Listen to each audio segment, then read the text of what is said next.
She's a female doctor, a lady doctor.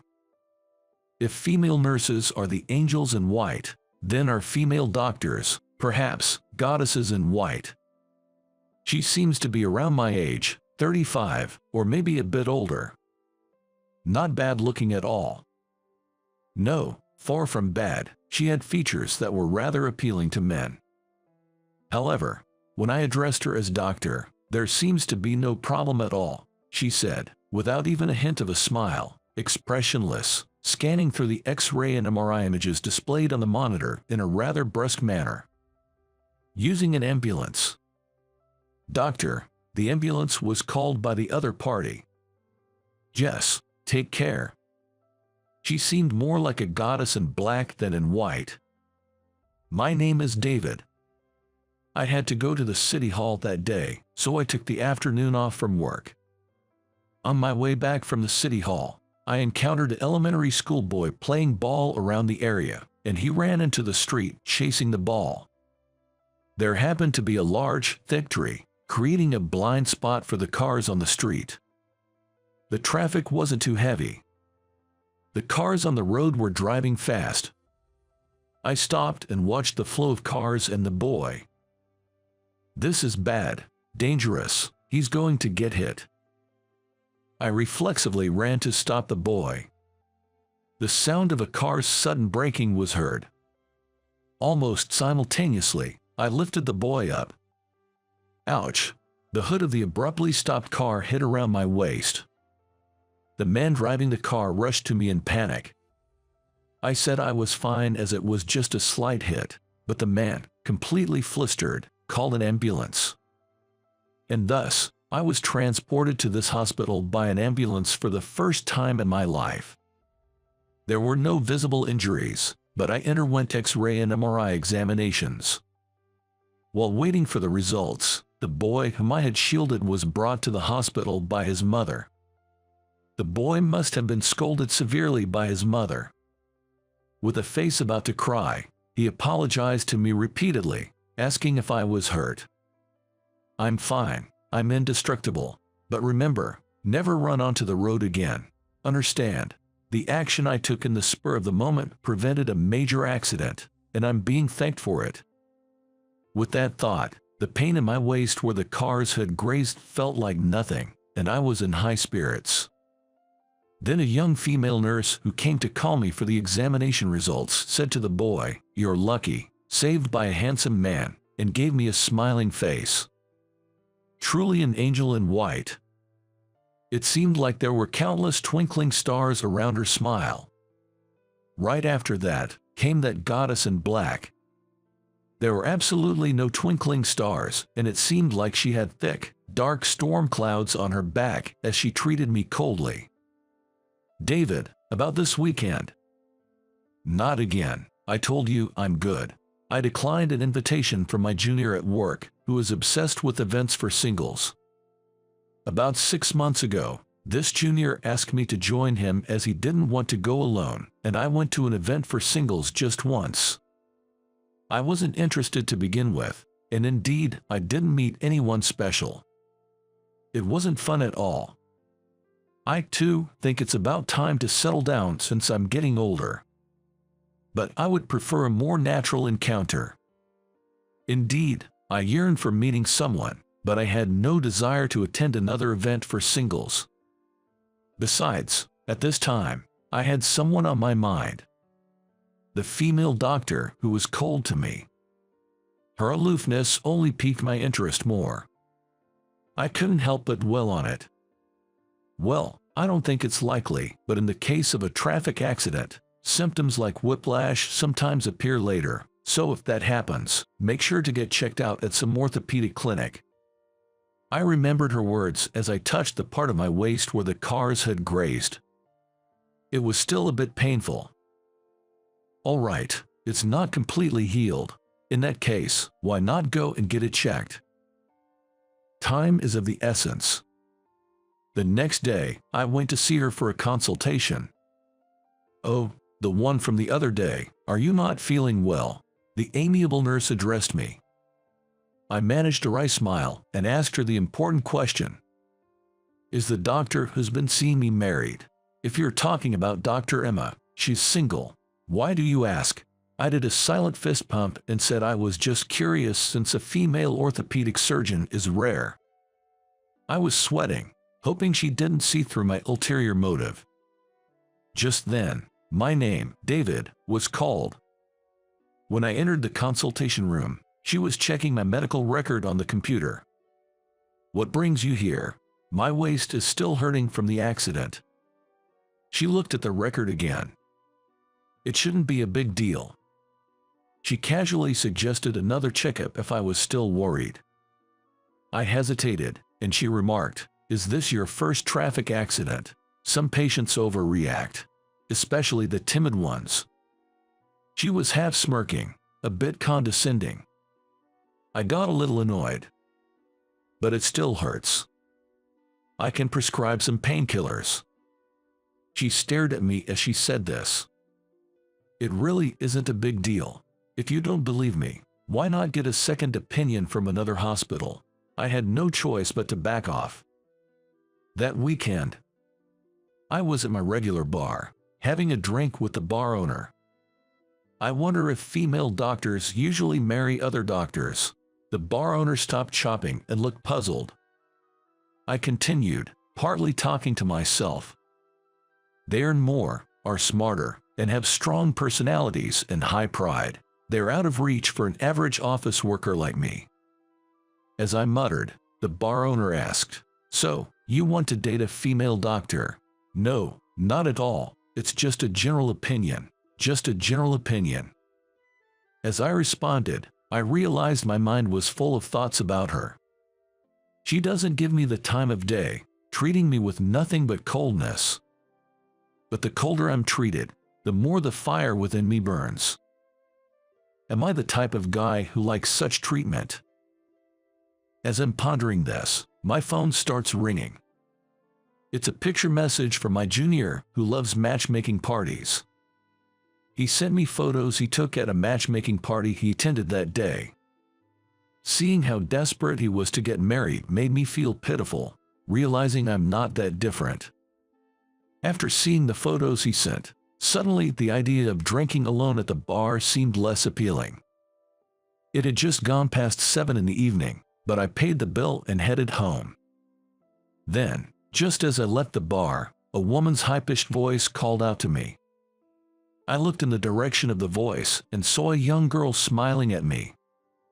I didn't know who she was. I thought she was calling out to me, but I looked around to see if it was someone else. There was no one else standing still. "How are you feeling?" Then, I finally recognized her. It was that friendly nurse. "Oh, I hardly recognized you. I thought you were just some girl." A white nurse coat is powerful. It can turn any girl into an angel. She also lived around here, so we walked together, making small talk.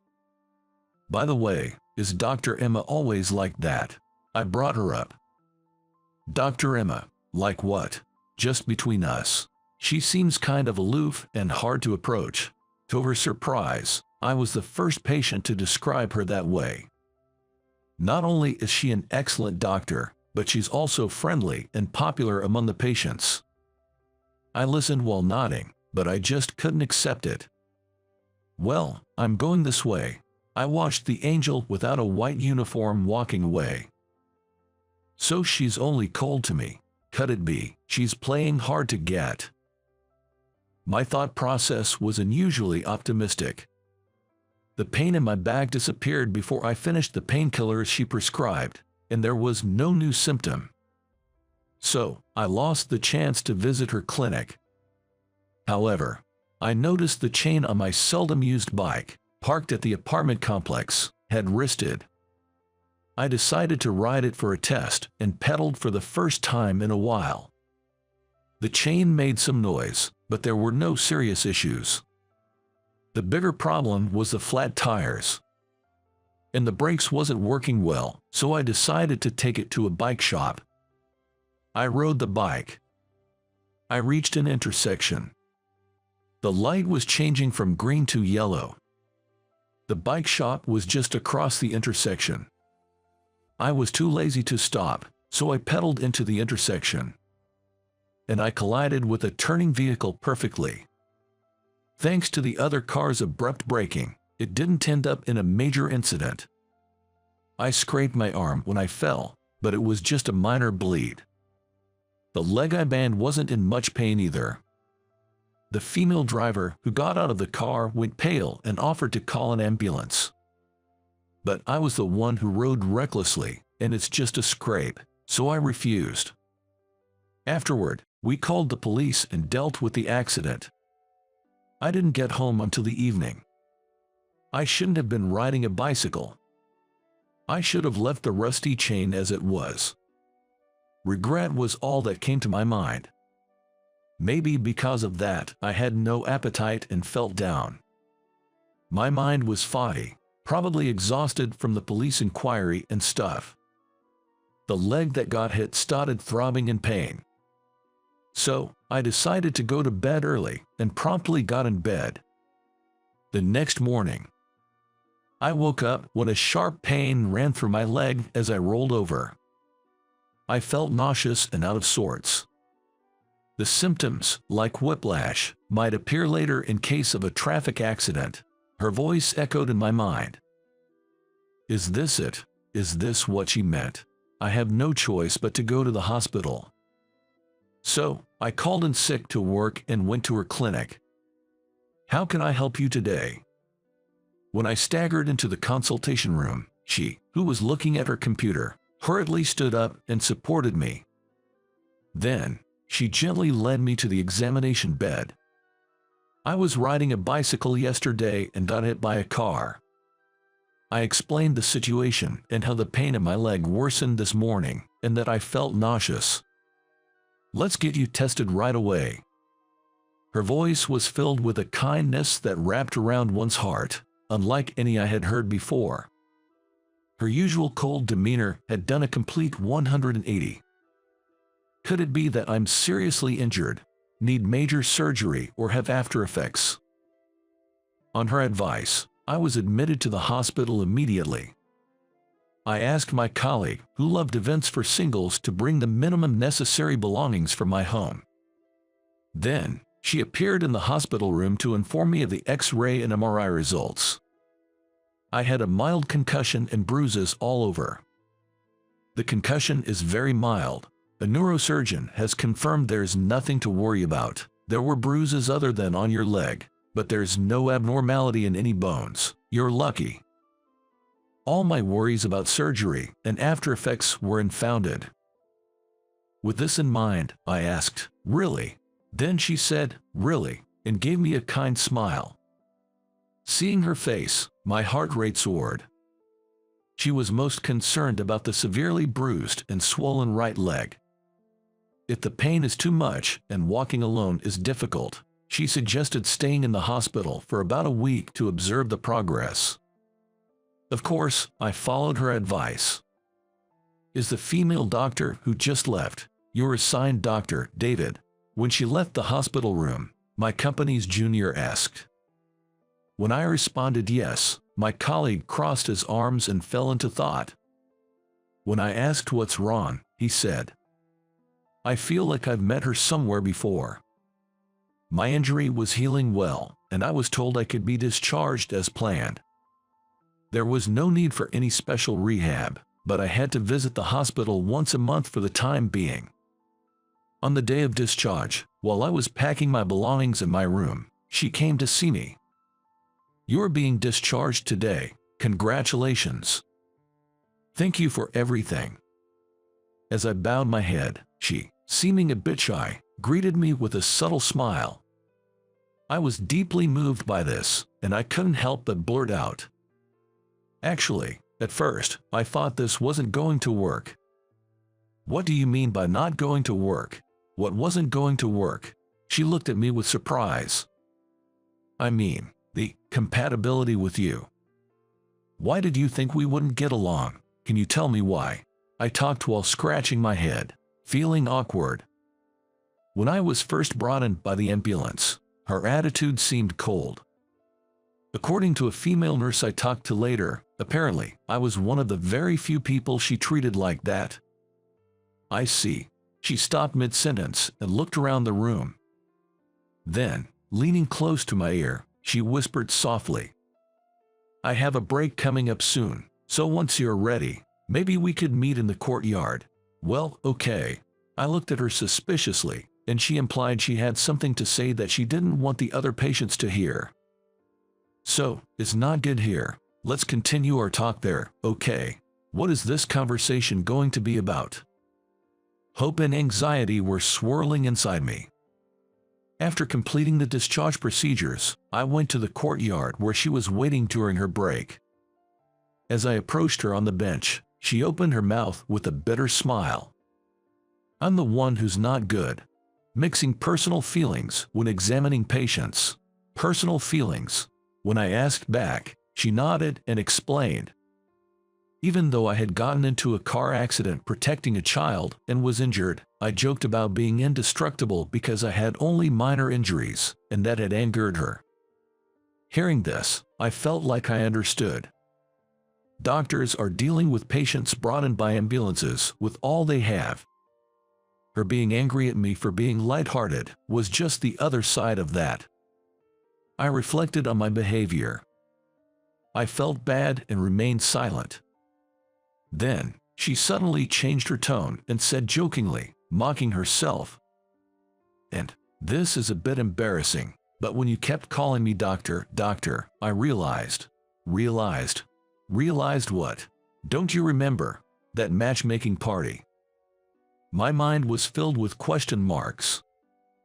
The only matchmaking party I remember was the one I attended about 6 months ago as a favor to my junior. During the talk time, it was customary for both men and women to ask each other, "What do you do?" I plainly said, "I'm a doctor." Then, I got some weird looks. Jokingly, people started saying things like, "I've been having some pain here," or suddenly started calling me doctor, doctor. Hearing this, I remembered. At that matchmaking party back then, I was told by my junior that there was a female doctor, and for fun, I kept calling her doc and teased her quite a bit. That time, "Oh, was it you, Dr. Emma?" When I asked, she nodded. Her makeup and vibe were totally different, and I hadn't realized it until that moment. Or maybe, just like the angels in white coats, I thought it might be the magic of the white coat. She remembered the humiliation from that party and acted cold towards me. I'm sorry about that, but when doctors are off duty, we're just normal women. Seems like I mix professional and personal. Since then, I meet her once a month for consultations. At the same time, I meet her 2 or 3 times a week, seeing her as just a woman. Outside the hospital. Just the other day, I took her to my regular bar for the first time. The bar owner whispered in my ear, asking what her job was. When I replied she was a doctor, he nodded several times. What happened?" she asked me, looking puzzled. So, I explained. I had previously discussed with the bar owner whether a doctor would marry another doctor or wouldn't consider a regular guy like me. She chuckled. I asked her, "As a matter of fact, what do you think?" "It depends on the individual, doesn't it? Some doctors marry other doctors, and some don't. It seems there are people who are set on marrying doctors, but it isn't necessarily the case. Do you mind not marrying a doctor? I don't worry about the job. I don't have to marry a doctor. If I did, I wouldn't be here with you." Does that mean? I couldn't help but look at her. She, with an innocent face, picked up the menu. I was foolish to think aiming for a female doctor was aiming too high. Having high aspirations in love is what brought her and me together. And it's what will keep her and me together moving forward. How was the story today? Pressing the subscribe and like button will encourage more productions. Looking forward to your comments. See you in the next video. My name is Michael. I'm a 30-year-old single man. Currently, I work for a certain online media outlet where I write various articles as a journalist. By the way, our company is celebrating its 10th anniversary, and at present, we have 12 writers, including me. I've been with this company for almost a year now. Before that, I was a freelance writer for a large corporation. However, a year ago, I decided to leave my corporate job and join this online media company. Looking back, I genuinely believe that move was a turning point in my life. At that time, my decision even led to my then girlfriend breaking up with me. According to my ex-girlfriend, she couldn't believe I would leave a stable job at the large corporation to chase my dream. Given that I had been considering marrying her, I sometimes doubted my decision back then. However, now I'm confident that I made the right choice. Although my income is now roughly half of what I made at my previous job, I find much more satisfaction in my work as a full-time journalist here. During my first year, I mainly wrote anonymous commissioned articles, which served as both learning and training. In my current job at the online media outlet, once your skill is recognized, you can have your own column with your name on it, but before that, you need to build your credentials. Thanks to one of our executives, Susan, I was able to steadily build those credentials. Michael, good job today. We've received a request from a travel agency. Can you handle it? With those words, Susan handed me the materials from the travel agency. When she approached, I could faintly smell the scent of soap from her, which made my heart race a bit. I have a sensitive nose, and I'm not a fan of strong perfumes, so I really like the natural scent emanating from Susan. Yes, in fact, I've always admired her. So naturally, whenever I'm around her, I get extra enthusiastic. Of course, I'll start writing immediately, I replied, and immediately began typing away on my computer.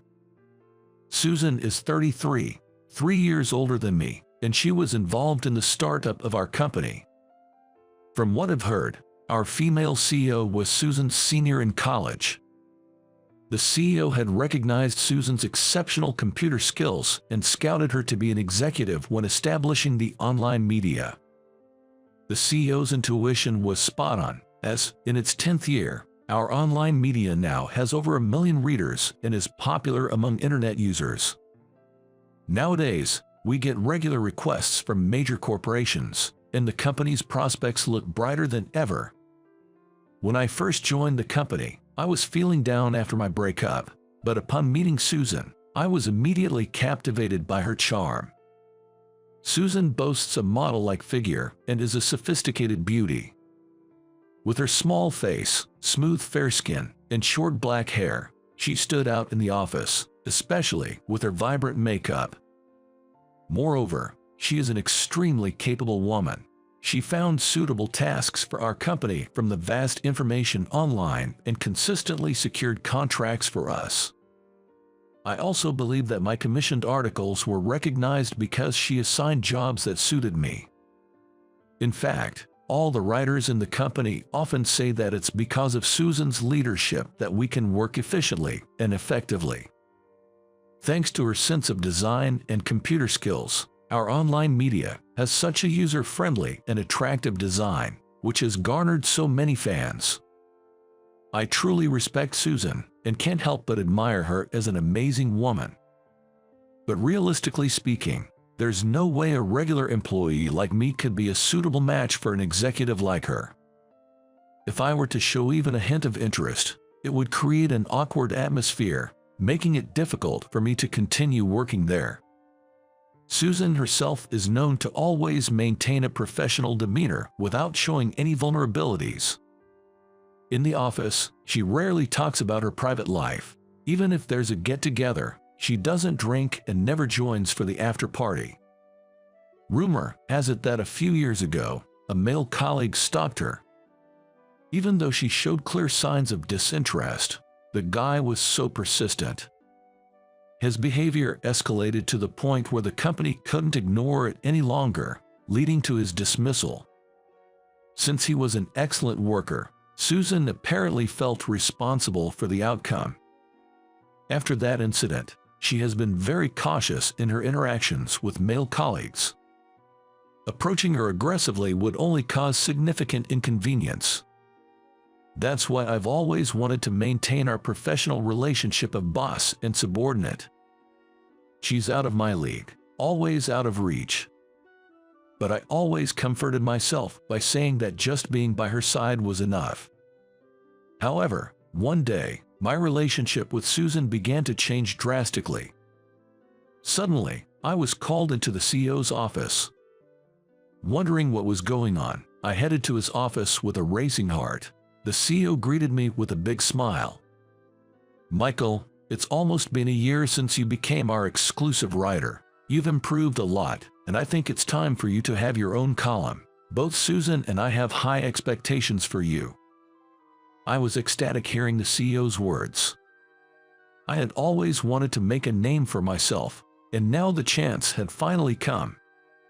Without hesitation, I accepted the CEO's offer, and soon after, I met with Susan in a conference room to discuss the new column. Seeing her face to face made me nervous, but Susan was calm as usual. "Congratulations on the new column, Michael. I have high expectations for you." "Thank you. I'll do my best to meet your expectations." We then discussed the format and content of the column in detail. Given my love for traveling, we decided that I would write a weekly travel essay. When I mentioned I wanted to use my pen name Emerald Wanderer, Susan's attitude suddenly changed. Emerald Wanderer, you're using that pen name." It wasn't like Susan, who was usually unflappable, to be so surprised. "What's going on?" Only knowing her usual cool demeanor, I felt a jarring contrast seeing her wide-eyed expression and slowly opened my mouth. "Yes, that's the name I want to use. Is there a problem?" Susan quickly shook her head. "No, not at all. It's just a lovely name. Emeralds are precious gems, and Wanderer is like a traveler, right? It's a wonderful pen name. I'm looking forward to your articles, Michael." Upon saying that, Susan left the conference room with a spring in her steps, wearing a bright and genuine smile. It was quite surprising to see Susan, who usually only gives a courteous grin, show such a warm and genuine smile. I returned to my office in a daze. I wasn't the only one surprised by Susan's behavior.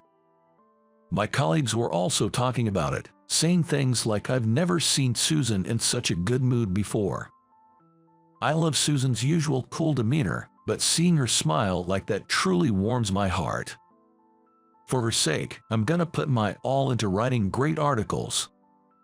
With a strong resolve, I dedicated myself entirely to the series from that day. Susan's instincts were spot on, and my column was well received by the readers. Furthermore, Susan herself praised my articles, which sent me over the moon. "Reading your articles makes me feel like I'm actually on a trip. You're very good at describing scenery. I'm seeing you in a whole new light." "Thank you, I'm honored to hear that." While I've had experience getting praised for my work in the past, there's a special kind of joy being directly appreciated for my own original articles rather than contracted work. Ever since I was given the column, I've been able to engage in more personal conversations with Susan and enjoy my days even more, but that doesn't mean we've become closer outside of work. At the end of the day, Susan values me only for my work. If I misread that and try to force a personal bond, she'd probably be put off for sure. Considering our small company size, I knew I had to tread carefully. Days passed with my feelings for Susan growing, but my inability to express them gnawed at me. Then, a turning point came my way. Out of the blue, my mother brought up the topic of matchmaking date. Apparently, my date was 2 years younger than me, and it was one of our relatives who had suggested the match. When I heard this, images of Susan immediately flashed through my mind, but she wasn't my girlfriend or anything. Maybe I should give up on a relationship that seemed to have no future and explore this new opportunity. Wanting to get advice, I decided to confide in a close colleague. After work, I invited him to a bar, and as we enjoyed our drinks, I told him about the matchmaking date idea, and he listened with great interest. You know, Susan always seems so focused on work and doesn't appear to be interested in relationships, and she's a top executive. We're in different leagues. If things didn't work out, it might make things awkward for you at the company. Maybe it's a good idea to consider this matchmaking date thing. Sitting across a table from him, I nodded occasionally while maintaining eye contact. Suddenly, his face turned white as a sheet. "What's the matter?" I wondered. When I turned around, I saw Susan, seemingly on her way out of the restaurant. Had she overheard our conversation? I saw her walking with her head down, looking uncomfortable, which made me freeze on the spot. Just my luck. Running into her at a bar and, to make matters worse, having her overhear my true feelings about her. Talk about bad luck. After that incident, neither my colleague nor I felt like drinking much, and we decided to call it a night early. My colleague tried to comfort me, saying, "Don't sweat it," but I couldn't shake off my gloom. I thought we have gotten closer, but how should I face her at work now? Nevertheless, I couldn't skip work, so with a heavy heart, I headed to the office the next day. Sure enough, Susan was acting differently, deep in thought when she entered the conference room. She was probably wondering how to interact with me. However, we couldn't avoid the meeting, and as I was pondering how to proceed, Susan suddenly blurted out, "Michael, I might be out of line, but I really don't want you to be set up on any dates." Huh? I would have never dreamt of hearing such words from Susan. I was taken aback, but she had even more shocking news to share. "Michael, since high school, you've been someone special to me. When I heard your pen name, I immediately realized you were the same boy who praised the magazine I made." "Oh, the one with the camellia on the cover, of course, I remember." Hearing Susan's words brought back memories from 15 years ago. Back when I was in junior high, I visited a cultural fair at my dream high school and headed straight for the literature club's booth. The club's magazine was of such high quality that I couldn't believe it was made by high school students. It had a beautiful brown cover with a black camellia drawing, giving it an air of classic literature. On the back cover, the designer's name was written as Camellia. As I was about to purchase the magazine, a nerdy-looking girl with long black hair and glasses sat at the counter. And on her chest, she wore a badge with the name Camellia. Recalling that memory, I looked deeply into Susan's eyes. In that moment, the image of the literature club girl and Susan before me began to merge. Although she wasn't wearing glasses anymore, and her appearance had changed considerably, I could still catch glimpses of the young girl in Susan. Back then, when you were buying the club magazine, you complimented it, saying, "This is a fantastic magazine." Even though I was in the literature club, I had no real talent in writing, so I mainly focused on the design of posters and magazines. Hearing your words at the time, I felt a mix of emotions. But then, you said, "If you can produce such a wonderful magazine, that's amazing." The moment I saw this cover, I just knew I had to have it. Hearing that, for the first time, I felt like someone truly recognized and appreciated me. Even if I didn't have the gift of writing, it gave me hope that I could still contribute in other ways. Susan. The words I said to Susan 15 years ago were genuine. Even if an article is well written, without that something that catches the reader's attention, they might never discover it. In that sense, I deeply felt Susan was a crucial bridge between the work and its readers. It felt miraculous to be working with her now, and my heart swelled with emotion. Tears glistening in her eyes, Susan spoke again. "After I graduated, my younger sister still attended the school, so I asked her to buy me the literature club's magazine during the cultural fair. In it, I was captivated by the work of a student with the pen name Emerald Wanderer. My sister, who wasn't involved in the club, didn't know who that was. So the next year, I went to the cultural fair myself. And there I found a boy with the name Emerald Wanderer. I was shocked to find out he was the same boy who comforted me a few years back. I was thrilled that he had joined the same high school and literature club. I wanted to approach him but saw he was surrounded by friends and looked busy, so I couldn't. The next year, I looked for another chance to meet him during the cultural fair, but I couldn't find him. I did learn his real name was Michael from another club member, but until I heard your pen name for this series, I hadn't realized that young boy was you. After all, you've grown so much taller and slender since high school. I see. That was why Susan acted differently when she learned my pen name. It's no wonder she didn't notice, given the tremendous change I had in college where I grew 4 inches taller and lost 22 pounds at the same time. Then, Susan, with her cheeks flushed, looked at me with determination. I've always been passive in love, but when I heard you were going for the matchmaking date, Michael, I thought I couldn't let things stay that way. I like you, Michael, please. Stay by my side. I want to keep reading your work forever. I never thought the usually cool Susan would approach me this assertively. I too honestly expressed my feelings. I like you too, Susan. Ever since I met you, you've been special to me, and just being by your side makes me happy. Michael, you've always been a pillar of strength for me. Having you accept me this way makes me so happy, but it's kind of embarrassing. Because today, unlike before, I spilled my true feelings. It feels weird. Saying this, Susan blushed, her white cheeks as red as a camellia flower. I felt bad for feeling this, but seeing her like that was refreshing. She's incredibly cute. The contrast of her current and previous image left me in awe, and I couldn't take my eyes off her.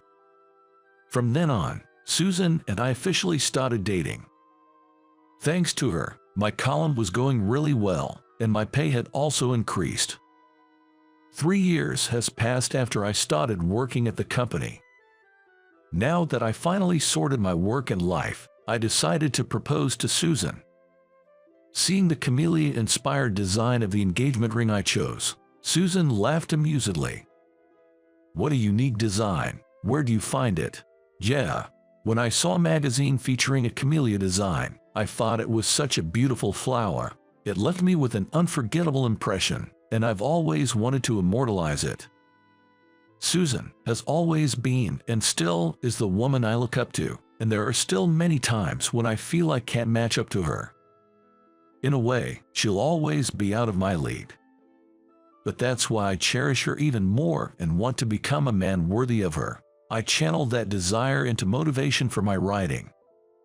I personally think this kind of love is perfectly fine. So, after 2 years of dating, Susan and I got married, and we still work hand in hand today. The color of the flower I saw that day hasn't faded, and if anything, my affection for Susan only grows day by day. I'm Jack, 32, a corporate worker. I work in the sales department of a major trading company. Not to brag, but I've always been the top performer in sales. I believe my competitive nature has played a big part in that. It was after I started my job that I realized my talent. This month, I'm leading the pack in sales again.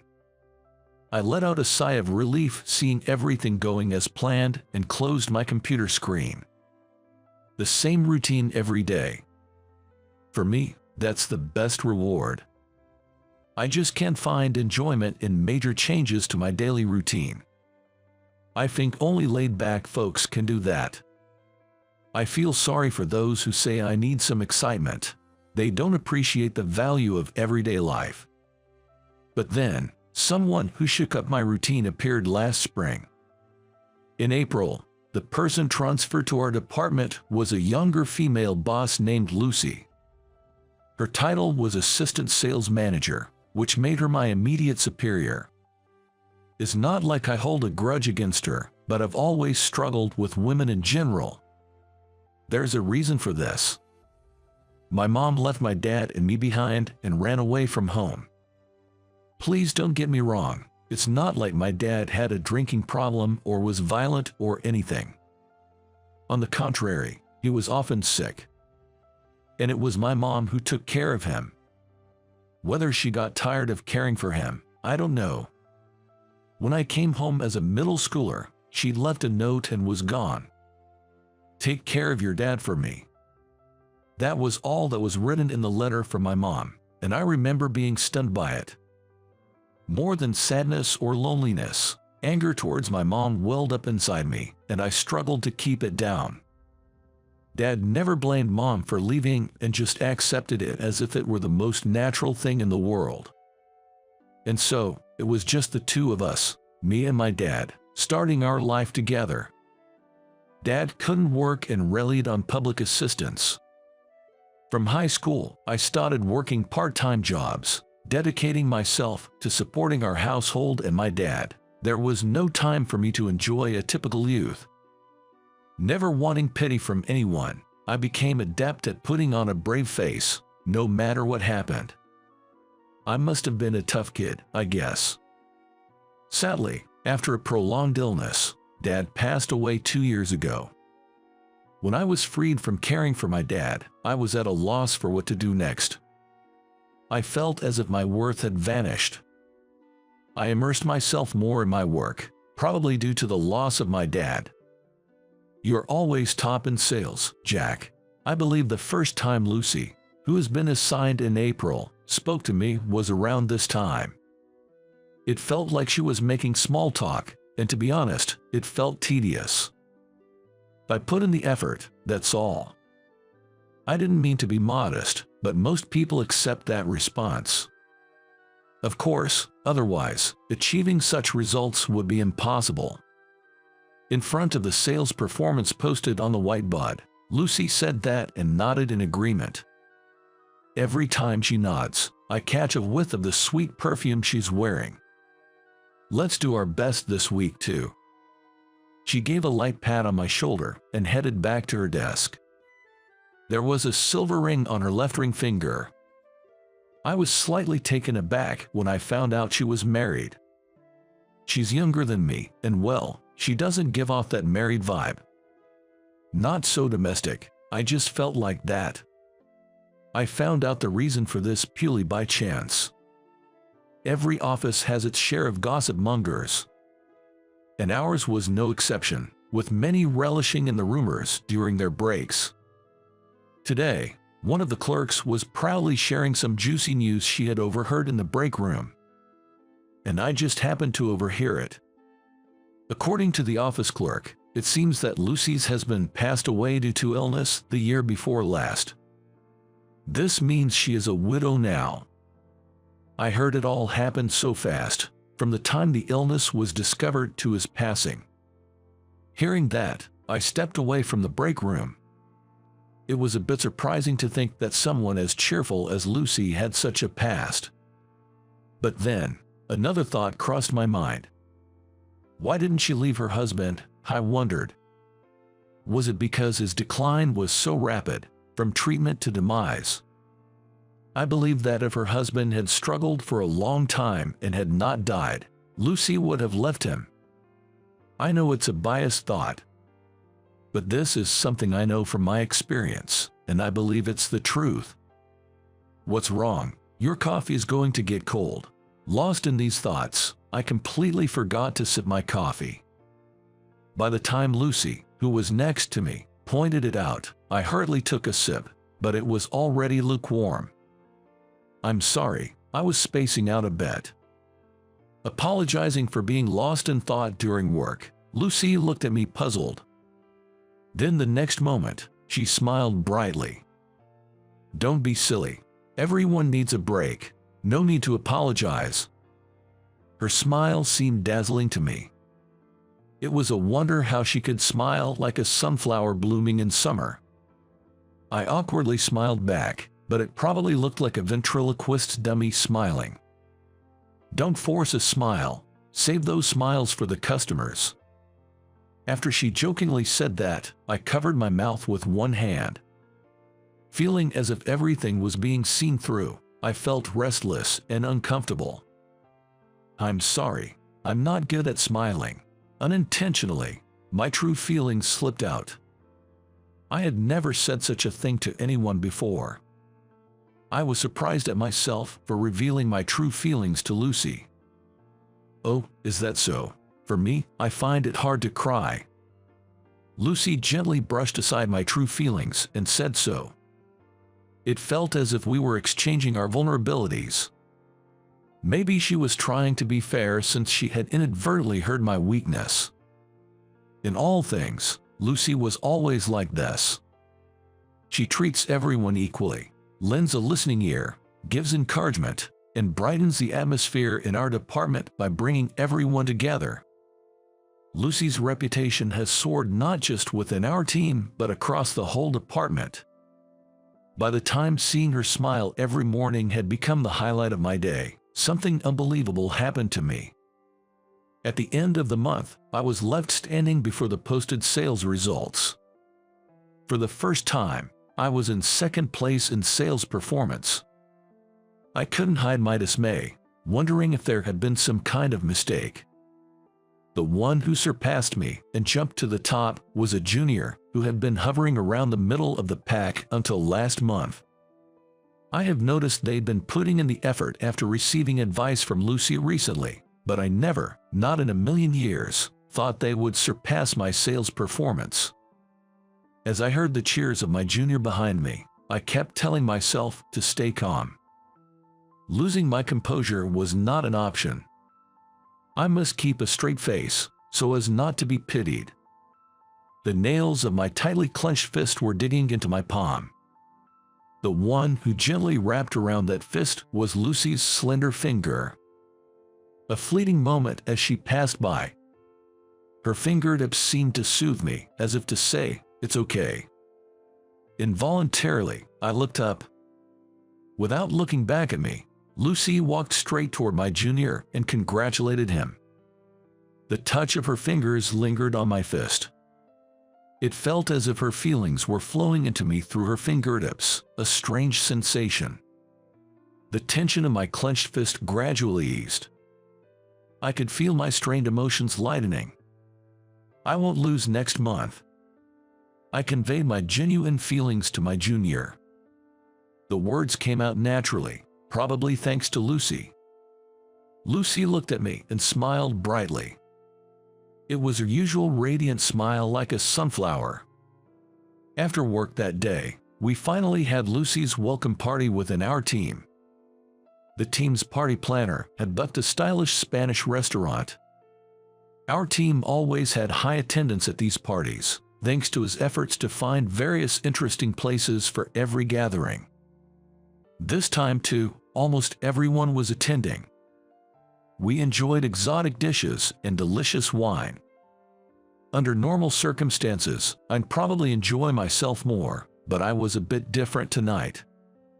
I couldn't stand the fact that my sales performance was surpassed by a junior colleague. The supposed relief I felt was stirred awkwardly again by drinking alcohol. This feeling of irritation shrouded my chest and invited a worse state of drunkenness. I'm definitely not a bad drunk. I'm always properly paced, and getting disorderly is unthinkable. But tonight was different. I couldn't disguise my emotions and overtly avoided Lucy. "Please, drink over there. Don't mind me. Don't worry, I'll work harder from next month." I confront Lucy, who just sat next to me and started talking, with slurred words. "Come on, don't dislike me that much." Lucy, trying to calm me down, seemed to act superior even though she's younger, and it irritated me more.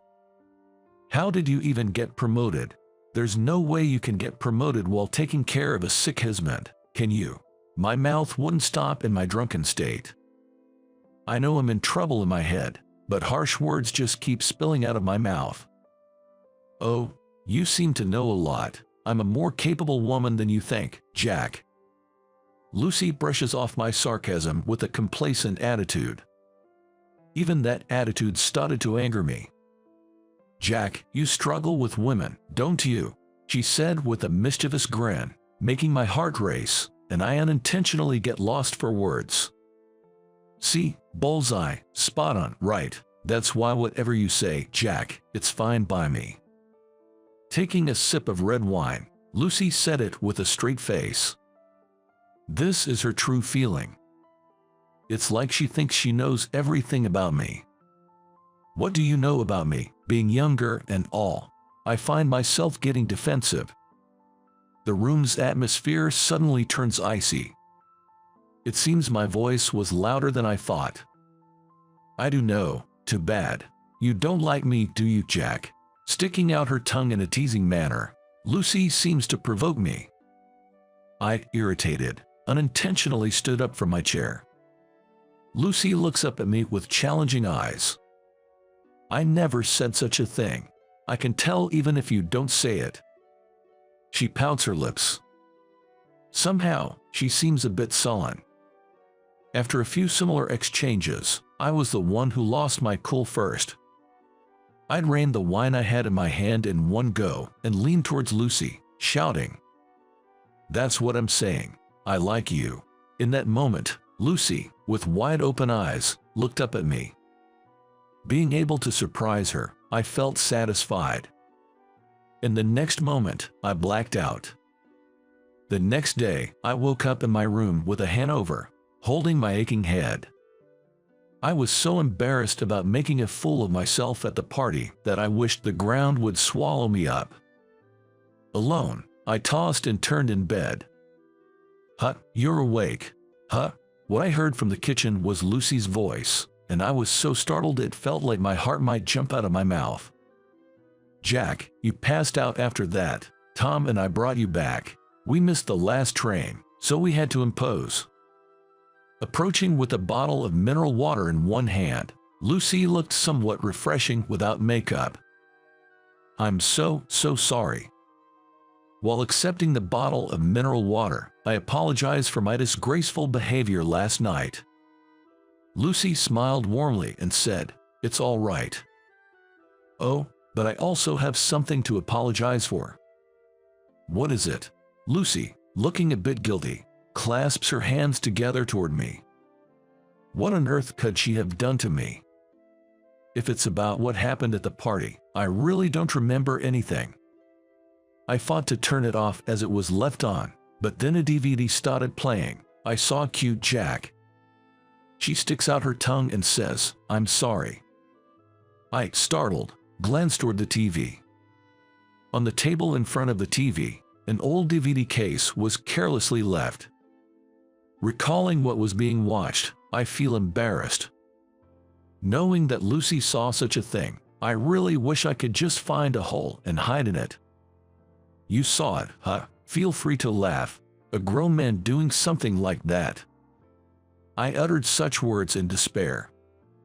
"Why, I think it's wonderful. Remembering and valuing family is a wonderful thing, isn't it?" I managed a wry smile as she asks me this, her face filled with curiosity. What Lucy happened to see was a home video taken when I was a child. It documented a time when I was most happy. My dad was still somewhat well, my mom was at home, and I was laughing innocently, oblivious to any hardships. This was filmed during a family outing to watch the blooming flowers, and my grandfather was the one shooting the video. He probably offered to handle the camera so that the three family members could be framed in the shot. I was so young, adoring my parents, not having the slightest inkling that this happiness would crumble. Sometimes, I watch this video to remind myself that I too had happy moments. To not forget that I was once, like others, a person who was loved. This wonderful family fell apart a few years later. I felt the urge to tell Lucy everything. Then, about my father's illness and my mom running away. How I couldn't forgive myself for feeling relieved more than sad when my father passed away. Normally, I'm good at putting on a facade, but with Lucy, only honest words come out. She was quietly listening to my life story. After finishing telling everything, I take a sip of mineral water. "No wonder you despise women." Lucy quietly opens her mouth. After listening to my life story, Lucy showed neither signs of pity nor ridicule. Her face accepted all the facts as they were. Can I share my story too? When my husband died, I felt relieved. At her unexpected confession, I inadvertently let out, "What?" It was really hard until he passed, knowing the end was near, but having no other choice. I don't know how much I cursed God. Lucy smiles a bit sarcastically. That smile is twisted, totally different from her usual cheerful one. I wonder which one is the real her. I wanted to know more about her. Did you feel relieved when your husband passed away? I'm aware that it's an insensitive question, but I wanted to confirm it with her. Yes, I did. I felt liberated. Lucy clarified that the liberation she felt was not from taking care of him. She seemed to think she was liberated from the fear of her husband being gone and the pity from those around her. Her husband's final moments weren't peaceful, it seems.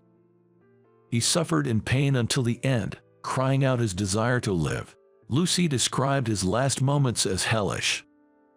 It was too much to face directly. I wanted to run away from there, to block my ears. Hearing the prolonged beep of the heart monitor, she realized, it's over. It was an insane moment. Reminiscing, she tremored slightly. I couldn't start a family with him. I couldn't let him, who loved children, become a father. Her only regret, Lucy concluded her story.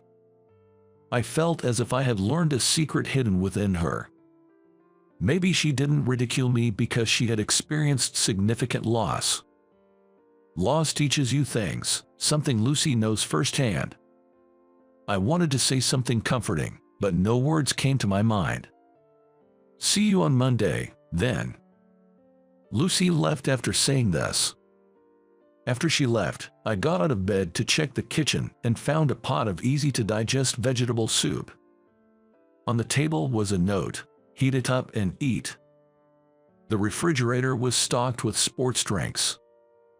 Lucy's thoughtfulness, her affection, was appreciated. From this day on, Lucy's presence in my life grew increasingly significant. I found myself hoping that she felt the same.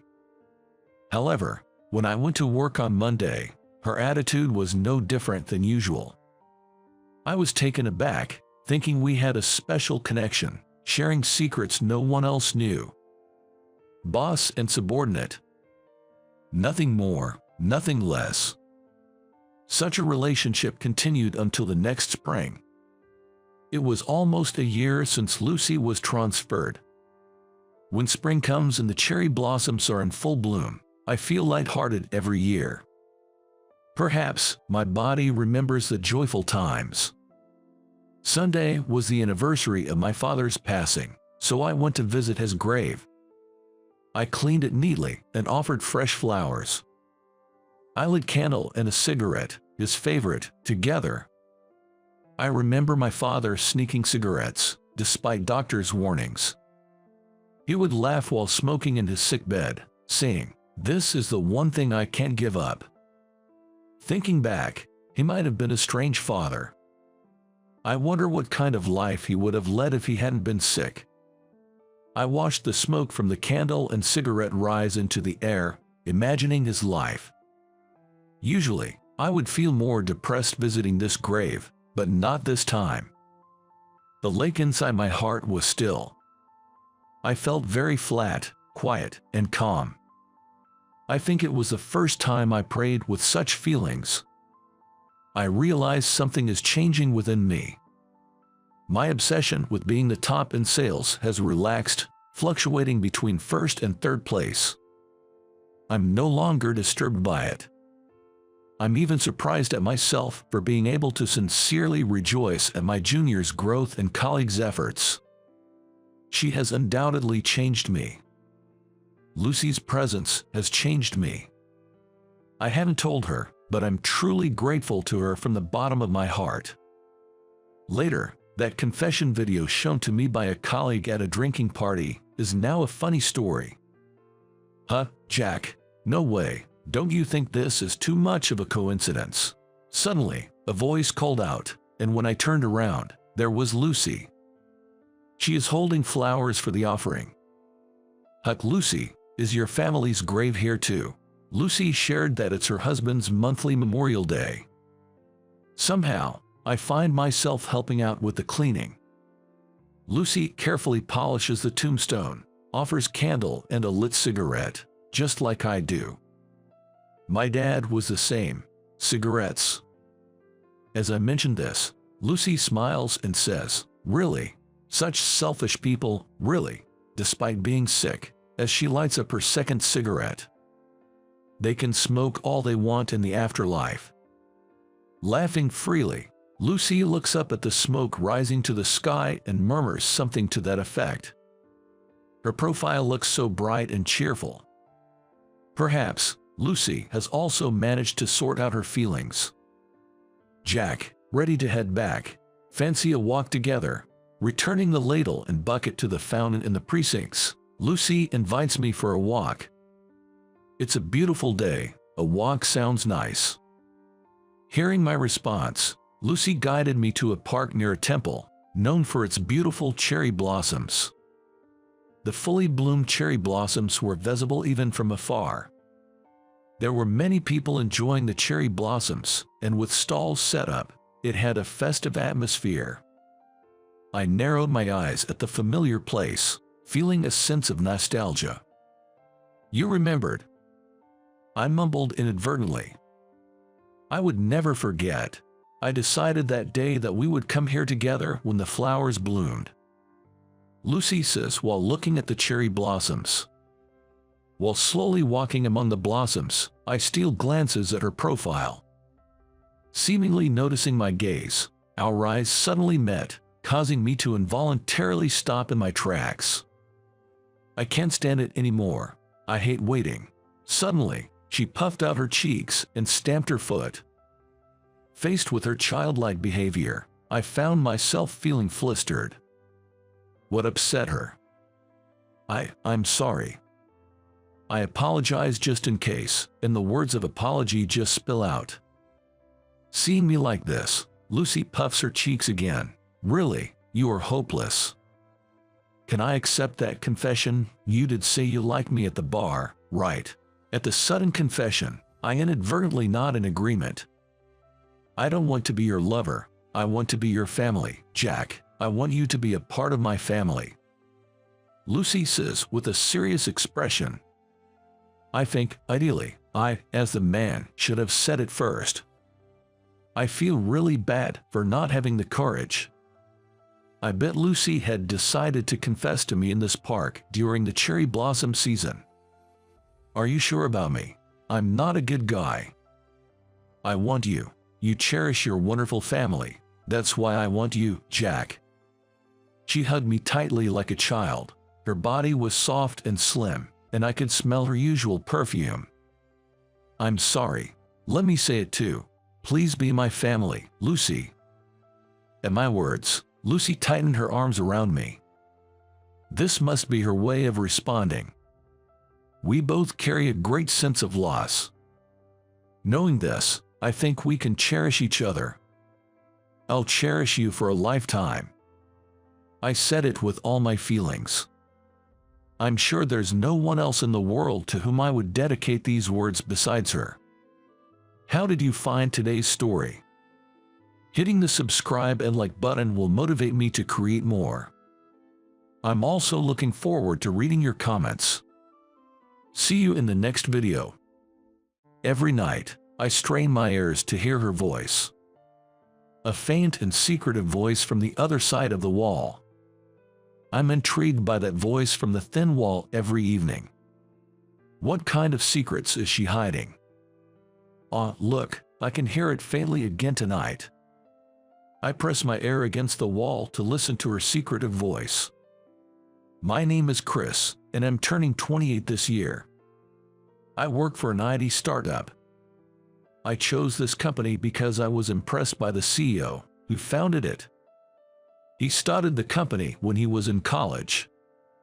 In no time, he rose to the top of the industry.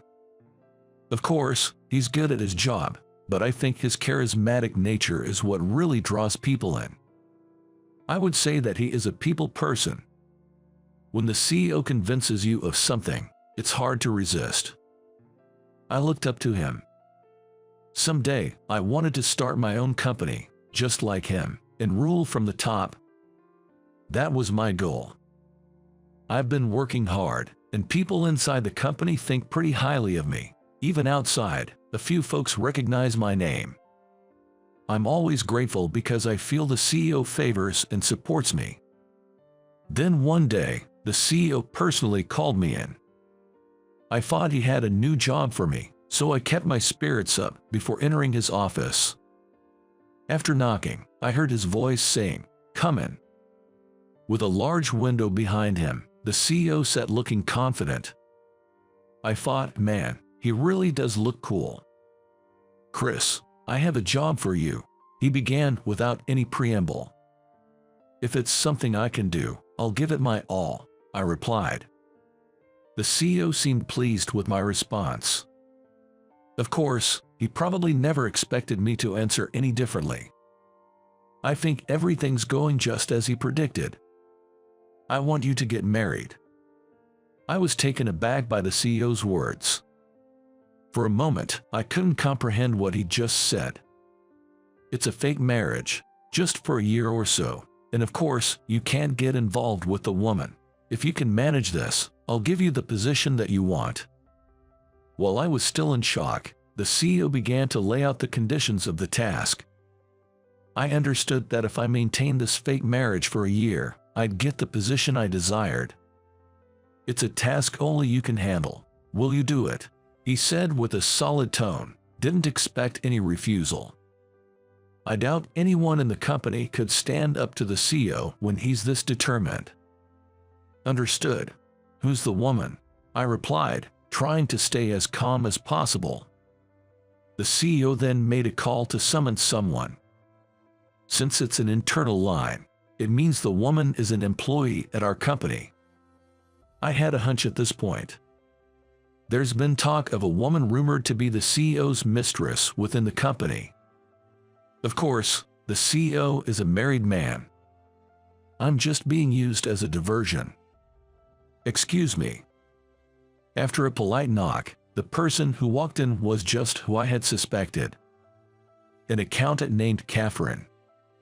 I believe she's about a year older than me. For an IT startup employee, she's quite plain and unremarkable.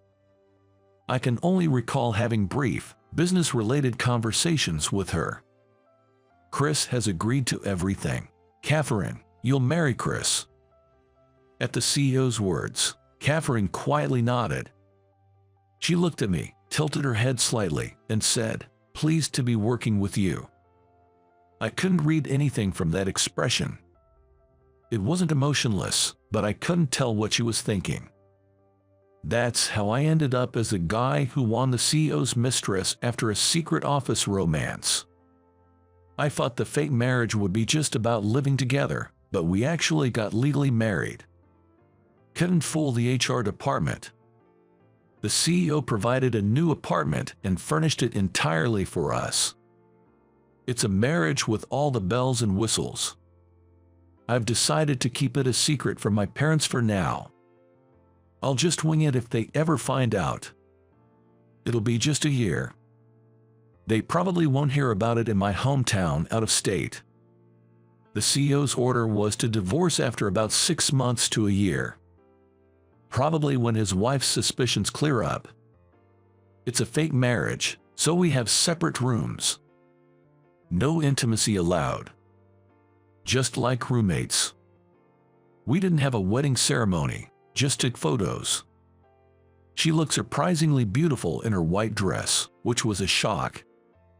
The thick glasses she usually wears were the problem. I didn't know her real face until we took the photos. On our first night as a married couple, she bowed her head to me slowly.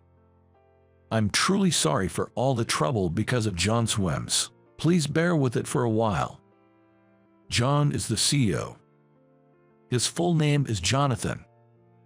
I figured, so the rumors about him having a mistress were true. All I could say was, "Oh, okay. If I can endure for half a year to a year, my promotion is guaranteed." But I wonder if she's promised something after that time. Does she intend to always live in the shadows? Such deep thoughts crossed my mind, but I tried not to dwell on it. I didn't want to get too involved. On the third night of our fake marriage, I woke up in the middle of the night. The beer I had before bed made me thirsty. I left my room to get water from the fridge in the kitchen. The hallway was pitch dark and silent. Then I heard a faint whisper. It was so soft I couldn't make it out clearly. A truly secretive voice. It took me a moment to realize it was Catherine's voice. Because the voice was so unbelievably gentle, speaking softly with someone, while occasionally laughing. "John, don't laugh too much or he'll wake up." It seemed Catherine was on the phone with the CEO. Currently, it's 2:30 in the morning. They sure seem like they're sneaking around. I tried my best to walk down the hallway without making any noise. I didn't want to rudely interrupt their moment. Playing the role of a husband in a fake marriage is no walk in the park, I sighed. I eavesdropped on Catherine and the CEO's whispered conversation through the thin wall. I know it's ethically wrong, but this has become a habit of mine. Catherine and I continued our fake marriage. We barely talk, even when we're both home. It's not out of boredom, but I'd like to dip my toes into their secret world every now and then. Maybe I could find some weakness on the CEO. Information is power in this world. The more you know, the closer you're to winning. Tonight, the two of them started their whispered conversation again. Through the wall, I could hear Catherine's voice, full of compassion. Of course, I couldn't hear the CEO's voice. However, her comforting words seemed to be constantly cheering him up, and they also healed me. "Are you okay? Are you tired? Are you eating properly?" Such simple and kind words. I wonder if he was trying to make her laugh, but she giggled quite a bit. Even though they were in a relationship, I never heard them say "I love you." It was just her, constantly worrying about him and cheering him up. It's a strange kind of affair. The change in our pretend marriage came about a month after our wedding. She figured out that I had been eavesdropping on her conversations with the CEO. Like always, after she said goodnight, she hung up the phone. I thought I could just go to bed. "Chris, we need to talk." Suddenly, Catherine's voice echoed through the wall. I froze on the spot. Not sure how to respond, I considered playing dead, but Catherine delivered the coup de grace. "I know you're awake. Come out to the living room right now." It felt like she was negotiating with a hostage taker. I gave in, leaving my room for the living room. Catherine followed shortly after. I braced myself for a confrontation. Ready to apologize, I looked up, but was momentarily stunned. Caught off guard, I forgot my apology and just stared. She was wearing what seemed to be her high school tracksuit. An emblem and a name embroidered on the matching top and bottoms. And she was wearing even thicker black-rimmed glasses than she had during the day. It was quite a surprising look. After their intimate conversations, I was expecting something more seductive, but this had zero appeal. In front of the flabbergasted me, Catherine quickly brewed some tea for us. Eavesdropping is not acceptable. It's against the rules, isn't it? I was accused, and it irked me. Breaking the rules. A fake marriage is also breaking the rules. Hell, having an affair might as well be breaking the rules. To hear breaking the rules from your lips, Catherine, you sure can say that with a straight face. I intended to apologize, but ended up making a sharp retort. I guess the stress of this fake marriage had been building up. It's not entirely Catherine's fault, but I felt like all the blame was on her. I greatly admire the CEO. The CEO is not at fault. I'm well aware this is a biased opinion. I follow my own rules. She said it so firmly that I was left speechless. She gestured for me to sit on the living room couch. I sat in silence, facing her directly. It was the first time I'd really looked at her since this fake marriage began. Please, no more eavesdropping. It's an invasion of privacy. Hearing her straightforward point triggered me. I did agree to this fake marriage as a part of a deal with the CEO. They probably see me as a pitiful man who was lured by ambition. Perhaps I'm even looked down upon. Realizing this, I felt a mix of shame and unreasonable anger.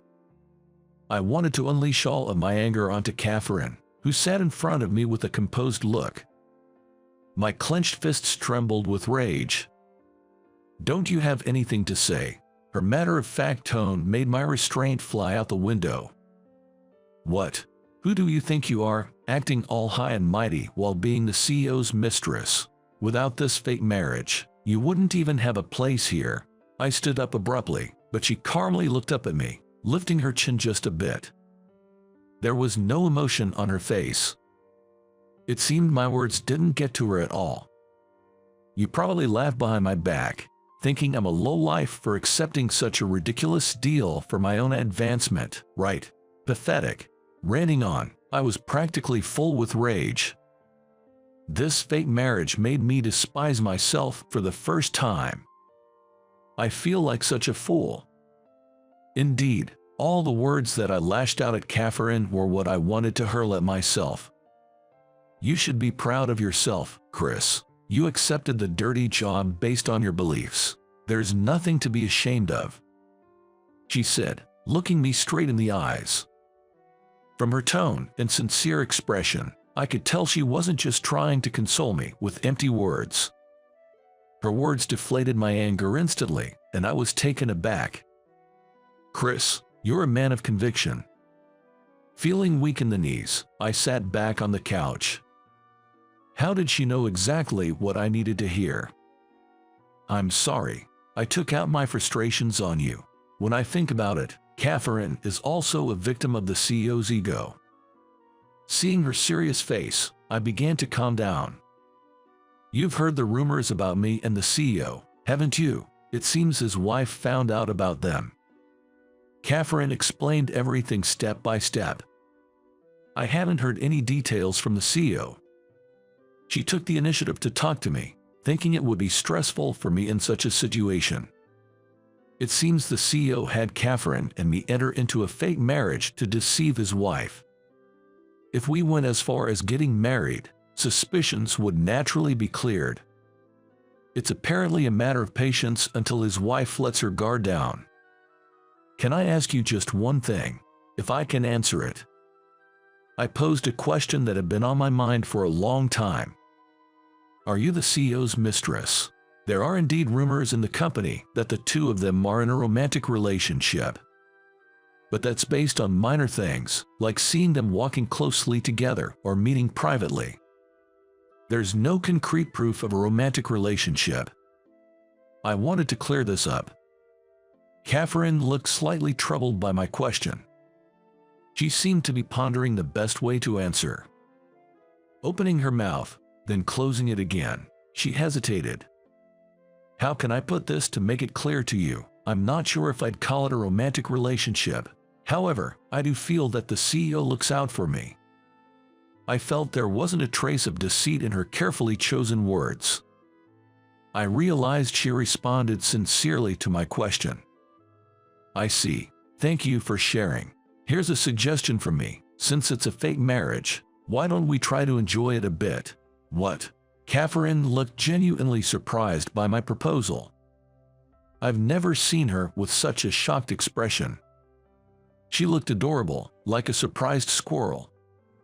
"Oh, I don't mean it in a weird way. I'm talking about enjoying our pretend married life. It'd be tough to keep using formal language with each other for 6 months, especially since we work together.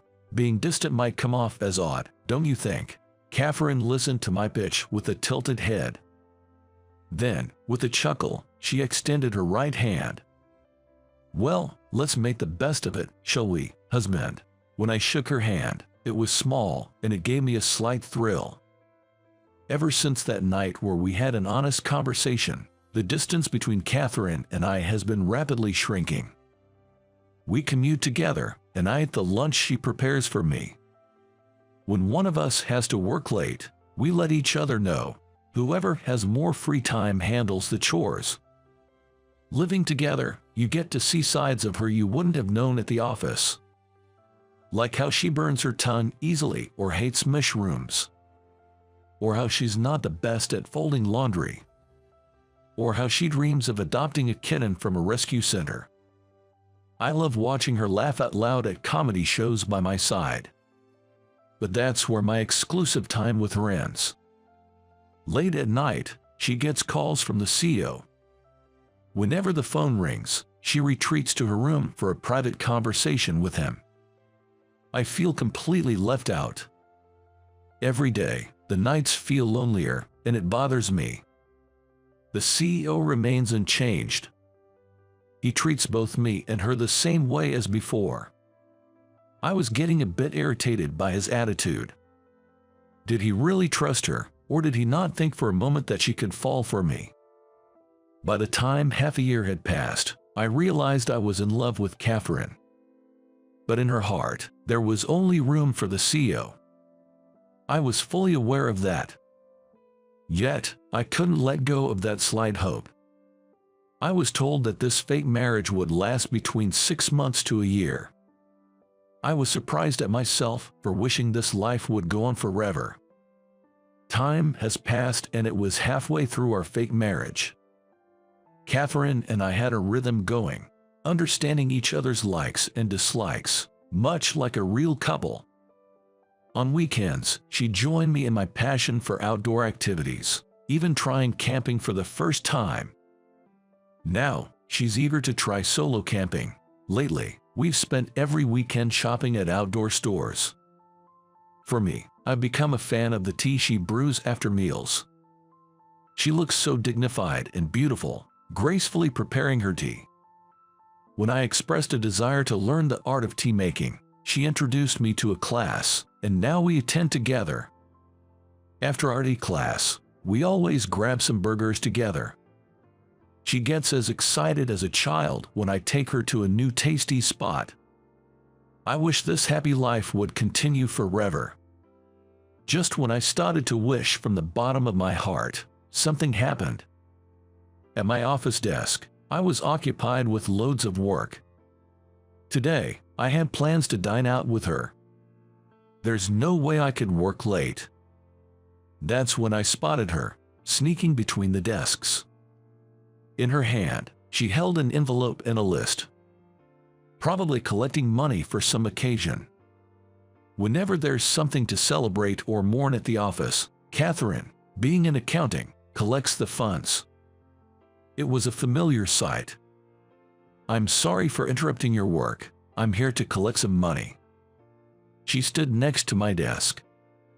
"Is someone getting married, or did something unfortunate happen?" I asked her while searching for my wallet. I could sense a hint of tension in her posture. She was behaving differently, so I looked up. Her face was as expressionless as always. But now, I could tell. She was desperately hiding her emotions. The CEO's wife is pregnant, so it's a celebration. My hand jerked in surprise, dropping my wallet. Coins scattered on the floor with clinking sound. The CEO's baby, but Catherine bent down to carefully pick up the coins. "Well, the CEO has been married for 5 years now. It's about time, right? It's wonderful news," she said flatly, placing the coins gently in my palm. "I'll come back later to collect. Take your time," she said and left, her retreating figure looking smaller than ever. Watching her back, anger towards the CEO welled up in me. He tricked Catherine, pretending to be loyal to his wife. All the while, Catherine had been waiting for him. What's the point of our fake marriage? I was suddenly filled with resentment towards the CEO. I need to talk to him. I headed towards the CEO's office. Just as I was about to knock, The CEO's secretary opened the door. He looked surprised and said, "Perfect timing." Apparently, he was about to call me. Nodding to the secretary, I entered the CEO's office.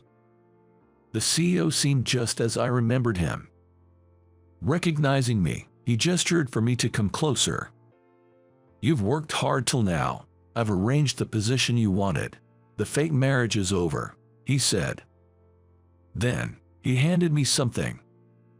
A name tag with a new title on it. Among my colleagues, it was an unbelievably rapid promotion. It was everything I had aimed for since joining the company. "Aren't you going to be more excited? Now you can finally date freely. Plus, with this position, you'll have your pick of the ladies, right?" the CEO teased.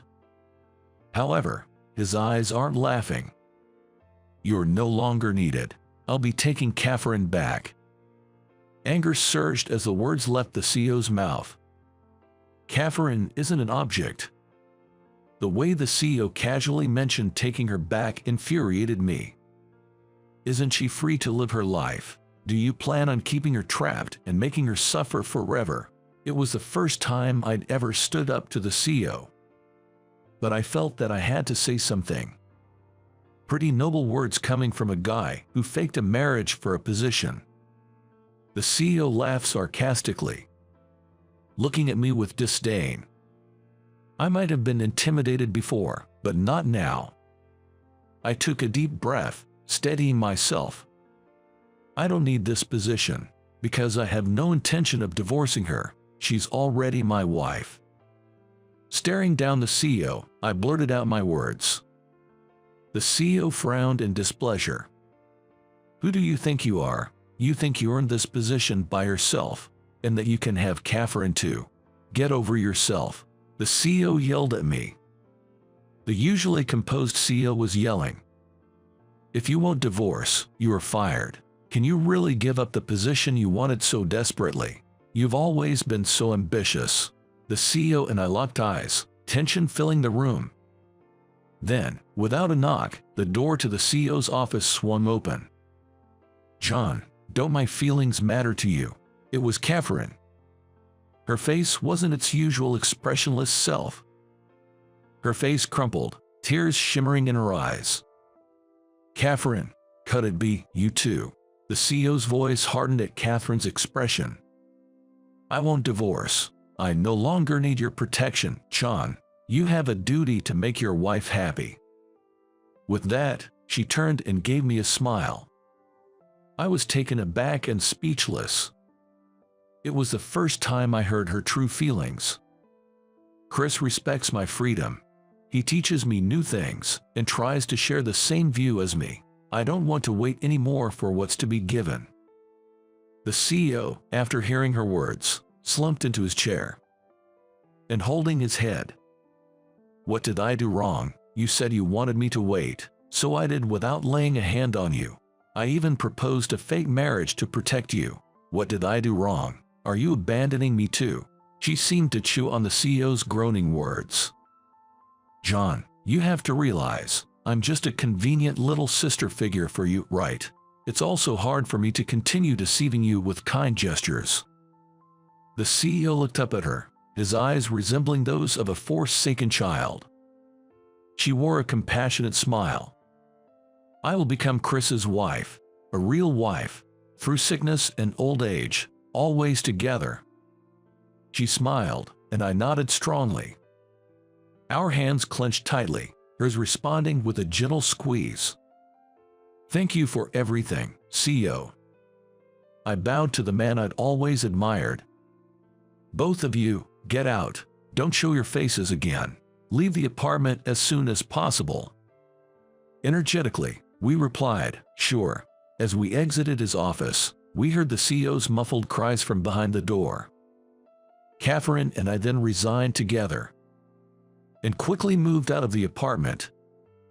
"I'm glad that it was you that I married for the fake marriage." She said this as we left the building. "Let's look forward to starting today."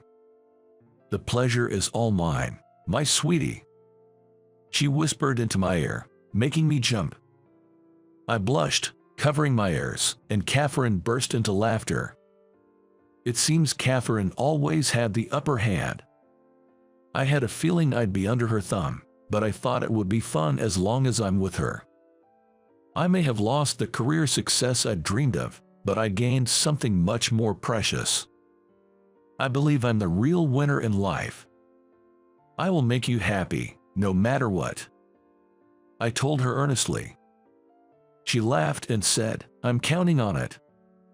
I'm willing to bet my entire life on meeting her expectations.